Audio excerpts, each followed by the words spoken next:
Hello guys, welcome to our channel. आज हम class 12th का फिजिक्स का चैप्टर नंबर 6 इलेक्ट्रोमैग्नेटिक इंडक्शन का एग्जाम्पल नंबर 6.10 करने जा रहे हैं। लेट रीड द क्वेश्चन में हमें क्या बोला है।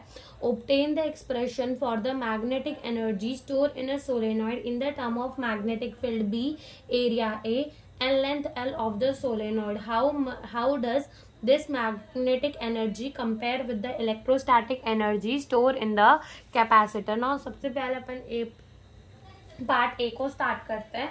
तो जो अपनी मैग्नेटिक एनर्जी होती है ना फॉर अ सोलेनॉइड, तो magnetic energy for a solenoid होती है हाफ एल आई स्क्वायर, जहाँ एल क्या है म्यूचुअल सेल्फ इंडक्टेंस है। नाउ ये जो एल होता है सेल्फ इंडक्टेंस एक सोलेनॉइड के लिए वो कितना होता है mu naught N square A L जितना, एंड मैग्नेटिक फील्ड कितनी होती है सोलेनॉइड में म्यू नॉट एन आई जितनी। ठीक है, नाउ यहाँ से अपन अगर आई को फाइंड करें तो वो क्या हो जाएगा बी अपॉन में म्यू नॉट एन के बराबर हो जाएगा। अब यहाँ ये पुट कर दो तो U magnetic energy is half into L क्या होगा अपना mu naught N square A L N I क्या है बी अपॉन में म्यू नॉट एन का क्या हो जाएगा होल स्क्वायर।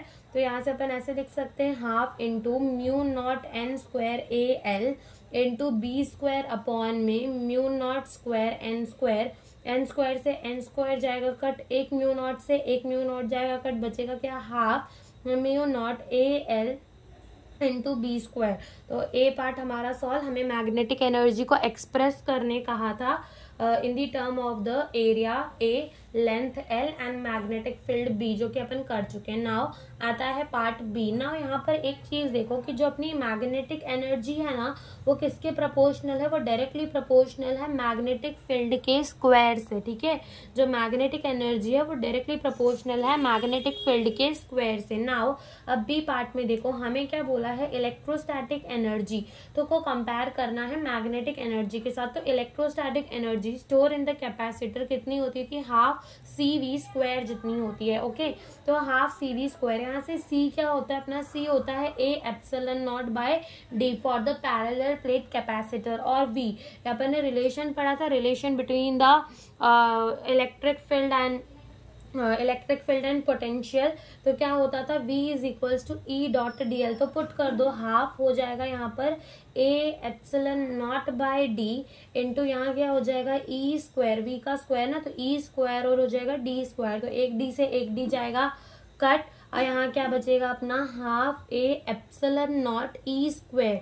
और यहाँ हमने क्या ऑब्जर्व किया कि जो अपनी जो हमारी इलेक्ट्रोस्टैटिक एनर्जी है वो भी किससे डायरेक्टली प्रोपोर्शनल है, वो डायरेक्टली प्रोपोर्शनल है इलेक्ट्रिक फील्ड से, यानी कि दोनों ही एनर्जी उनके फील्ड से डायरेक्टली प्रोपोर्शनल है, वो भी स्क्वायर से, यानी कि मैग्नेटिक एनर्जी जो है वो डायरेक्टली प्रोपोर्शनल है मैग्नेटिक फील्ड के स्क्वायर से, और जो इलेक्ट्रोस्टैटिक एनर्जी है वो डायरेक्टली प्रोपोर्शनल है इलेक्ट्रिक फील्ड के स्क्वायर से। देखो यहाँ पर एनसीईआरटी में भी हमारे लिखा हुआ है, देखो यहाँ पे क्या लिखा हुआ है कि in both the cases energy is proportional to the square of the field strength. ठीक है, यहाँ पे कोई अलग मेथड से फाइंड किया, हमने अलग मेथड से किया है लेकिन आंसर वही रहेगा। ओके, तो यही हमसे इस क्वेश्चन में पूछा था। Thank you for watching the video.